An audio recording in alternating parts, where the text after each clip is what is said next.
Shalom saudari semua, kita mulai lagi pendalaman Alkitab kita minggu ini dengan tema adalah awal dan akhir.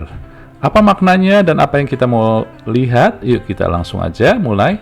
Saudara-saudari, tahukah kita bahwa pelayanan Yesus yang terakhir ataupun sesaat sebelum dia naik ke surga, yaitu ketika dia di dalam Matius 28 ayat 18 mengatakan, Yesus mendekati mereka dan berkata, "Kepadaku telah diberikan kuasa di surga dan di bumi."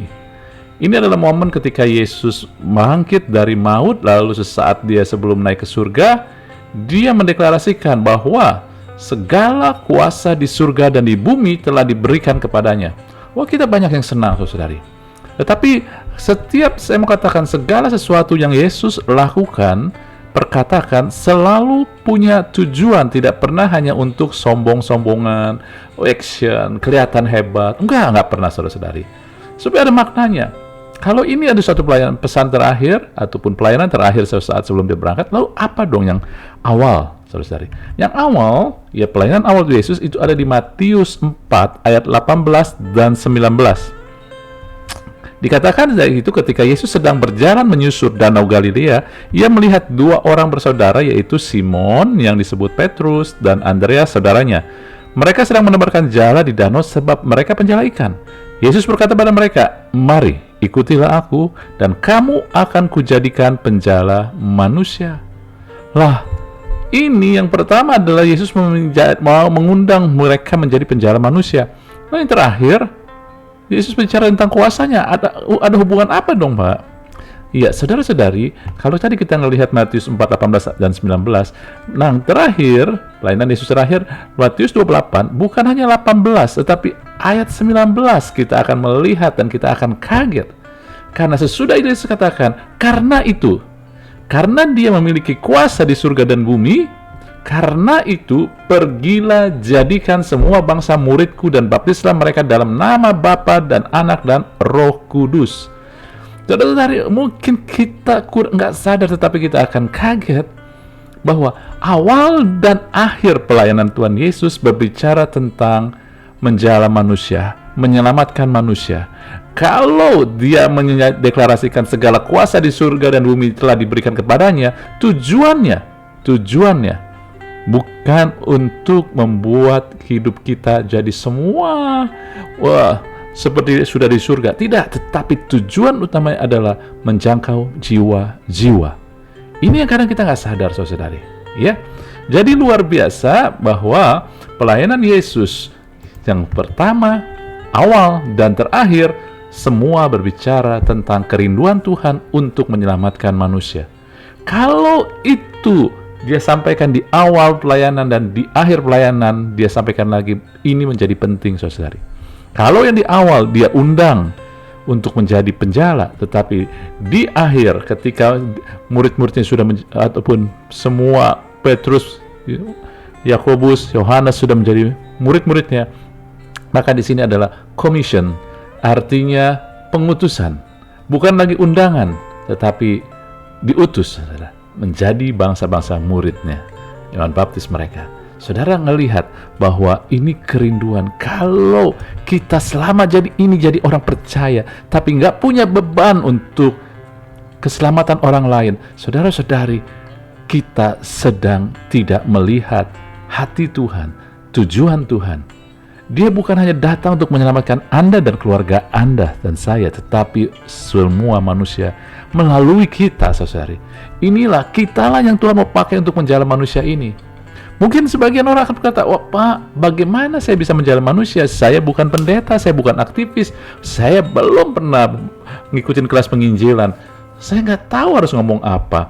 Saya nggak tahu bagaimana untuk berkhotbah memberitakan Injil. Saya nggak punya keberanian." Nah, ini yang menjadi masalah. Seringkali ketika kita bicara tentang menjangkau jiwa-jiwa, kita berbicara caranya. Kalau bicara cara, tentu ada orang yang ahli. Dan kalau bicara cara, percayalah saudara, cara di Amerika ataupun di negara barat dengan di dunia timur bisa berbeda. Jadi jangan hanya menduplikasi caranya. Tapi harus kita mulai dengan dasarnya, fondasinya. Segala sesuatu harus kita mulai balik lagi ke basic, yaitu fondasi. Bukan penginjilan menjadi suatu hal yang sulit, kendala bagi banyak jemaat umat Tuhan, karena mereka melihat kepada cara dan bukan melihat kepada fondasinya ataupun dasarnya, saudara-saudari. Kalau kita melihat fondasi dasarnya, kita akan menemukan hal yang luar biasa. Bahwa setiap umat Tuhan adalah alat untuk menjala manusia pada keselamatan. Kenapa? Saya katakan fondasi, karena kalau Anda melihat, kalau Anda membangun suatu gedung, maka dari fondasi itu Anda bisa tahu apa yang bisa dibangun di atasnya. Kalau fondasinya dalam sekali, maka pasti gedung ini bukan lantai 1, bukan lantai 2, tetapi mungkin 4, 5, dan mungkin lagi 10 atau lebih daripada itu, tergantung dari fondasinya. Jadi ketika kita bicara fondasi, maka fondasi menentukan apa yang bisa kita bangun di atasnya. Dan saya mau katakan, fondasi dari Tuhan, karena Dia rindu, karena itu tujuan Dia datang ke dunia, maka fondasi dari Tuhan yang Tuhan tetapkan dalam kehidupan kita pasti dan selalu menyiapkan kita untuk menjangkau jiwa. Pasti. Kalau kita nggak melihat ini, karena kita sedang melihat pada sesuatu yang salah. Saudara, 2 Korintus 5 ayat 17 mengatakan bahwa di dalam terjemahan sehari-hari, orang yang sudah bersatu dengan Kristus menjadi manusia baru sama sekali. Artinya totally different manusia barunya. Yang lama sudah nggak ada lagi, semuanya sudah menjadi baru. Dan kalau kita mau tahu manusia baru itu bagaimana sih, maka Kolose 3 ayat 8 dan 10 menerangkan, ya, kalian hendaklah membuang hal yang jahat dari dirimu, jangan lagi marah, mengamuk, punya perasaan benci terhadap orang lain, jangan sekali keluar kata-kata perkotoran, caci maki dan perkataan yang kotor. Jangan berbohong satu sama lain, hidup yang lama dengan segala sifatnya sudah kalian lepaskan. Sekarang kalian sudah diberi hidup yang baru. Kalian adalah manusia baru yang sedang diperbarui terus-menerus oleh penciptanya, yaitu Allah, menurut rupanya sendiri. Dengan kata lain, ketika Anda terima Yesus, kita menjadi manusia baru yang sama sekali baru, tetapi itu benih yang sempurna sebagai manusia baru, tetapi Anda harus memberikan itu diperbarui terus-menerus agar tujuannya adalah ekspresinya keluar. Anda mulai tidak lagi karakter kita, kehendak kita, kemauan kita tidak lagi seperti dahulu. Anda mulai terlihat Anda berbeda. Saudara-saudari, saat pertama kita terima Yesus, maka pondasi pertama yang Tuhan berikan adalah manusia baru di dalam kita, saudari. Dan ketika manusia baru di dalam kita ini kita aktifkan, maka yang kelihatan, orang akan melihat kita mulai berubah. Kita nggak lagi jadi tukang emosi, tukang marah, mulutnya yang pahit, kata-katanya yang juga sia-sia, saudari. Enggak lagi, saudara. Keinginan kita juga nggak mau yang jahat. Sehingga dikatakan dalam 2 Korintus 5 ayat 20, ketika Anda menggunakan manusia baru, Anda adalah utusan Kristus. Supaya apa? Supaya orang-orang melihat Anda lalu menginginkan Yesus, berbalik kepada Dia, artinya menerima keselamatan melalui Yesus. Saudara, Anda ngelihat, ketika Anda dan saya berfokus pada manusia baru yang di dalam kita, sehingga orang akhirnya bisa melihat perubahan perilaku, kehendak, emosi kita, maka kita sedang diutus untuk menjala manusia. Artinya, ketika orang melihat hal-hal yang terjadi perubahan dalam perilaku kita, kehendak dan emosi kita, mereka akan melihat ada apa nih, kekuatan apa yang mengubah, sehingga mereka menjadi melihat bahwa mengikuti Yesus adalah sesuatu kuasa yang mengubahkan di dalam kita. Kita nggak mudah marah, dan juga kita nggak mudah sedih, kita nggak mudah juga terbawa dengan hal-hal yang buruk, saudari. Orang akan melihat, saudari, inilah menjala manusia. Banyak orang menjabarkan gereja menjabarkan manusia adalah kamu pergi menginjili, kamu pergi ikut misionaris. Saudara, dimulai dari dalam. Fondasinya adalah diri kita. Sadarkah kita bahwa kita adalah manusia baru? Lalu Anda mulai aktifkan. Terus izinkan manusia baru ini diaktifkan, diperbarui sehingga semakin banyak keindahan-keindahan yang lahir dari benih Kristus ini dalam kehidupan kita sehingga orang pada tertarik. Yang menjadi masalah adalah sehari-hari ini banyak orang tidak mau menjadi orang Kristen karena justru banyak orang percaya yang jadi batu sandungan. Karakternya, perkataannya, emosinya semua tidak terkendali. Sehingga orang bilang, buat apa? Aku lebih baik dari kamu. Buat apa aku terima Yesus? Aku lebih baik dari kamu. Saudara-saudari, kalau Anda menghargai keselamatan dari Tuhan Yesus, dan itu sangat berharga dan itu sangat dibutuhkan semua orang, dan itu juga isi hati Tuhan untuk menjangkau semua orang, maka Anda akan tahu bahwa Tuhan telah memberikan saya manusia baru, bukan hanya untuk saya menikmati saja, tapi saya pancarkan supaya orang lain pun menerima Yesus. Inilah penginjilan yang lahir dari kehidupan orang percaya yang memiliki hubungan dengan Tuhan. Amin. Anda nggak perlu pergi sekolah penginjilan. Anda nggak perlu dan nggak harus ikut misionaris. Kalau itu memang bagian Anda, silakan. Tapi kalau nggak, Anda bisa tetap menjangkau jiwa-jiwa. Saudara, lewat perubahan karakter, lewat respon kita, lewat kehendak yang sudah ditundukkan kepada kehendak Kristus. Inilah manusia baru, dan ini akan menarik banyak orang untuk percaya kepada Kristus, saudari. Amin. Nah, yang kedua, kalau kita bicara fondasi, adalah sesuatu yang nggak kelihatan. Kenapa nggak kelihatan? Kalau fondasi selalu ada di dalam. Ketika Anda membangun gedung, fondasinya nggak kelihatan karena dia ada di dalam, di bawah tanah, kira-kira kayak gitu ya. Nah, ketika bicara fondasi adalah sesuatu yang ada di dalam. Dan dengan kata lain, kalau kita bicara tentang Kristus ataupun juga diri kita, maka yang ada di dalam diri kita, saudari. Jadi Anda ngelihat, kalau dikatakan penginjilan dimulai dari fondasi, ini berarti penginjilan bukan dimulai dari luar, bukan dari eksternal. Yang dimaksud dari luar, Anda belajar menginjili, Anda mulai saudara-saudari pergi ke penginjilan kemana-mana. Nggak ada masalah itu, silakan. Kalau itu merupakan panggilan Anda dan bagian Anda. Tetapi kalaupun enggak, Anda tetap dipanggil untuk memberitakan Injil. Saudara, penginjilan bukan faktor eksternal, tapi mengetahui apa yang di dalam. Untuk ini saya pakai 1 Petrus 2 ayat 9 dari terjemahan TPT, The Passion Translation. Saudara, ini dahsyat apa yang disampaikan, karena ini mengajak kita melihat di dalam kita ini siapa kita. Bukan yang di luarnya, artinya apa yang orang lihat, tetapi apa yang ada di dalam yang Tuhan lihat ataupun Tuhan jadikan dari kita. Dikatakan di dalam TPT 1 Petrus 2 ayat 9, kamu adalah harta pilihan Allah, imam yang adalah raja, satu bangsa rohani yang dipisahkan sebagai orang-orang yang berbakti milik Allah. Dia memanggil kamu keluar dari kegelapan untuk mengalami terang yang mengagumkan, dan sekarang dia mengklaim kamu sebagai miliknya sendiri.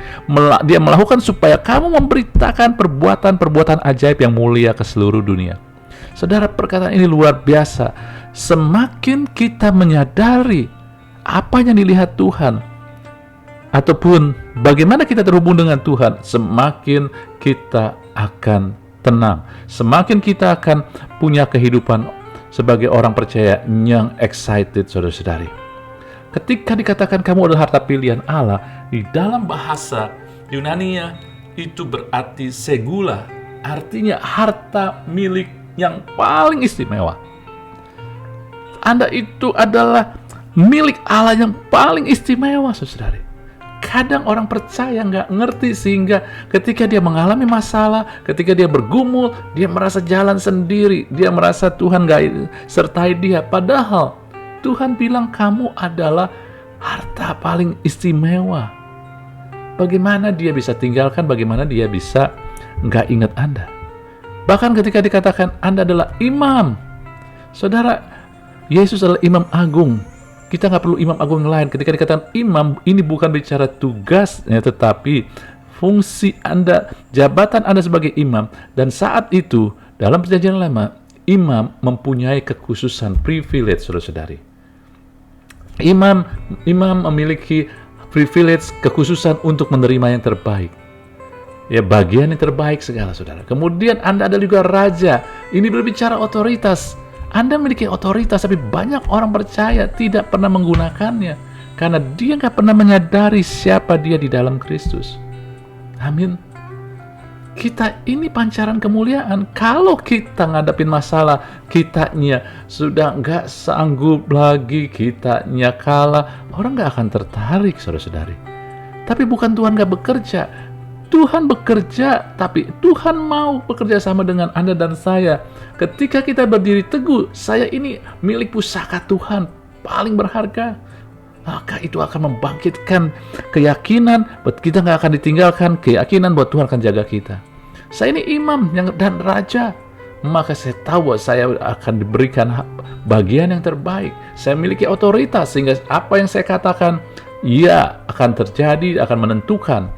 Kemudian dia memanggil kamu keluar dari kegelapan untuk menjadi sebelumnya adalah kamu dipisahkan untuk orang-orang yang berbakti milik Allah. Artinya Anda itu sudah dikhususkan untuk menjadi orang yang taat, yang setia, yang kita katakan memiliki karakter ilahi, saudari. Ini dia berbakti milik Allah. Kemudian juga kita memancarkan terang Kristus. Kita bukan terang itu, tetapi kita memancarkannya. Sehingga kehidupan kita seharusnya, saudara-saudari, kita nggak takut kegelapan harus terusir. Kita tidak berbuat sesuatu yang gelap, tetapi terang, orang bisa lihat apa adanya. Anda dan saya orang bisa melihat Anda pada hari Minggu ketika ibadah, sama terangnya dengan hari Senin sampai Sabtu, dimanapun juga kita. Lalu Anda adalah milik pribadi Tuhan, miliknya sendiri. Dikatakan dia mengklaim kamu sebagai miliknya sendiri. Kata mengklaim ini berarti dia sudah bayar, maka sekarang dia klaim. Kalau misalkan Anda sudah beli motor, sudah bayar lunas, lalu Anda klaim, mana motor saya? Itu dia. Ya, ini klaim di sini bukan hanya mengakui doang, tetapi karena dia sudah bayar lunas. Anda miliknya sendiri, milik pribadi, nggak dibagi, dan berarti kalau milik pribadi, dialah yang tanggung jawab atas hidup Anda. Saudara-saudari, mungkin apa hubungannya dengan penginjilan? Saudara, kehidupan kita inilah, dari dalam ini ketika kita memiliki pola yang ini, mengerti tentang siapa kita, maka ada kuasa yang mengalir. Ya saudara, ketika dikatakan kamu memberitakan, ketika kata memberitakan, arti kamu mengalami dan menyalurkan kuasa. Ketika kita semakin menghidupin ini, maka kita akan mengalami kuasa mujizat Tuhan, dan kita juga menyalurkan mujizat Tuhan sehingga orang akan melihat, wow, dahsyat Tuhan kita. Lalu mereka mulai memilih percaya kepada Tuhan. Amin. Ini yang kadang gak disadari karena gereja terus menggembar-gemborkan berapa banyak jiwa-jiwa yang kamu telah selamatkan dan kamu telah menangkan bagi Kristus. Baik maknanya, tetapi saudara-saudari, yang bisa mengubahkan orang untuk bertobat hanya Roh Kudus. Bagian kita ketika kita memperhatikan fondasi manusia baru kita, lalu siapa kita dalam Kristus, itu adalah bagian kita seperti kita ketuk pintu. Kita mengetuk pintu ataupun kita membuka pintu, lalu Roh Kudus bisa masuk bekerja di hati orang tersebut. Jangan sombong bahwa kita nggak bisa mempertobatkan satu orang pun juga, hanya Roh Kudus. Tetapi kita dipanggil untuk mengetuk, membuka pintu, menaruh pengertian, dan memberikan teladan, saudara-saudari. Sehingga itulah cara kita membuka pintunya. Amin. Nah, sekarang saudara, dalam Kejadian, kalau kita bicara fondasi, bicara artinya yang awal, dalam Kejadian 1, 27-28, penciptaan manusia, Anda nggak heran, Allah menciptakan manusia menurut gambarnya. Menurut gambar Allah diciptakan laki-laki dan perempuan, diciptakannya mereka, Allah memberkati mereka, lalu berfirman pada mereka, beranak cuculah dan bertambah banyak, penuhi bumi, taklukkan itu, berkuasa atas ikan di lautan, burung-burung di udara, dan segala binatang yang merayap di bumi. Saudara-saudari, banyak kita hanya melihat hal ini sebagai hal yang fisikal, bukan juga menyangkut hal yang spiritual. Saudara, memang ini bicara memiliki anak dan cucu jadi bertambah banyak. Tetapi bukankah penginjilan tujuannya adalah kita beranak cucu, kita bermultiplikasi, menghasilkan jiwa-jiwa yang bertambah banyak lagi. Dan inilah juga memperlihatkan bahwa fondasi bertambah banyak ini adalah seperti sebuah keluarga, saudara-saudari. Laki-laki perempuan punya anak, kemudian anaknya kawin lagi, punya cucu, punya anak lagi disebut cucu. Sehingga bisa bertambah banyak. Bukan hanya secara jasmani, tetapi juga kita bisa terapkan secara rohani. Keselamatan itu. Dan saya mau katakan di sini, dari sini adalah, ini juga fondasi perjanjian baru, bukan saudara? Saya mau katakan, fondasi bertambah banyak, bermultiplikasi, menjangkau jiwa-jiwa, itu ada di dalam sistem keluarga. Laki-laki, perempuan, anak, cucu, saudari. Sistem keluarga. Maksudnya apa? Saya mau terangkan begini, saudari. Maksudnya sistem keluarga. Saya bertanya, apakah kita menganggap penting dan rela berkorban bagi kakak, adik, atau orang tua, atau anak kita? Kalau jawabannya iya, kenapa? Karena mereka anggota keluarga kita, bagian keluarga kita. Saudara-saudari, ini juga ya, bahwa kita bisa mengasihi orang seperti kita mengasihi diri sendiri kalau kita memperlakukan dan menganggap mereka bagian dari keluarga kita, saudari. Tanpa itu nggak bisa. Jujur aja, ya. Kalau kita melihat bahwa mereka adalah saudara saya, bukan bukan saudara, tetapi saudara di dalam kemanusiaan, di dalam iman, baru Anda bisa mengasihi mereka, menganggap mereka penting juga. Amin ya. Itu adalah manifestasi dari mengasihi orang lain seperti diri sendiri. Nah, kalau Anda melakukan itu karena Anda melihat mereka anggota keluarga, ya. Nah, kalau kita mulai lakukan juga untuk orang-orang yang mau kita jangkau, orang-orang yang kita mau jangkau, kita perlakukan seperti anggota keluarga sendiri, kita mulai anggap mereka penting dan berarti, bukan manfaatkan, saudara-saudari, maka hasilnya, saudara, saya mau katakan begini, banyak orang beritanya baik, kita sampaikan sesuatu kepada orang untuk bertobat, penginjilan, beritanya baik, benar semua, tapi banyak orang tolak, bahkan menjadi marah ketika disampaikan kabar baik. Tetapi ketika Anda menjangkau orang, menjala manusia, dengan menempatkan diri ataupun memperlakukan orang-orang ini sebagai keluarga, bagian keluarga, Anda care, Anda peduli, Anda memperhatikan mereka, maka apapun yang Anda ngomong kemudian, termasuk memberitakan kabar baik, akan mereka dengar, saudara-saudari. Menjala menjadi sangat efektif ketika kita menempatkan, memperlakukan orang sebagai bagian anggota keluarga kita, di mana kita peduli atas keluarga mereka, kebutuhan mereka, dan harapan mereka. Dan banyak orang akan menerima berita yang kita mau sampaikan ini, saudara. Tapi banyak orang Kristen, orang percaya, begitu ya arogan, kadang-kadang saya katakan mungkin ya, tapi saya nggak tahu, maaf saudara. Saya katakan karena mereka mulai menggurui, mereka mulai menghakimin, kamu akan ke neraka, kamu akan ke sini, kamu nggak bisa berbahagia sana sini. Dan saudara, orang dunia bilang aku bahagia, aku nggak percaya aku ke neraka. Karena kita sampaikan dengan arogansi kita lebih baik. Tapi ketika kita sampaikan bahwa dengan hubungan, bahwa kita berhubungan dengan mereka, dengan memperhatikan mereka, dengan memperlukan mereka sebagai keluarga, sehingga kita perhatikan, kita peduli, maka mereka akan melihat kasih kita. Dan setiap orang, saudara, ketika diperlakukan sebagai keluarga, mereka akan mulai mendengarkan. Mereka akan dengarkan berita kita. Hey, ketika kita jadi menempatkan diri, orang-orang ini, atau kita menempatkan diri sebagai keluarga mereka, dan mereka ada keluarga kita, mereka akan mulai dengar. Lalu kita mulai ngomong, kamu tahu nggak bahwa Yesus itu satu-satunya jalan? Agama boleh banyak, tapi Yesus satu-satunya jalan ke surga. Dan mereka mulai dengar semua itu, saudari. Amin. Jadi Anda melihat bahwa ketika kita mulai memperlakukan orang sebagai keluarga, bagian dari keluarga kita, ini akan menarik mereka untuk mendengar dan melihat berita keselamatan dari kita, saudara. Saudara-saudari, kerinduan Tuhan adalah untuk membawa orang-orang pada keselamatan.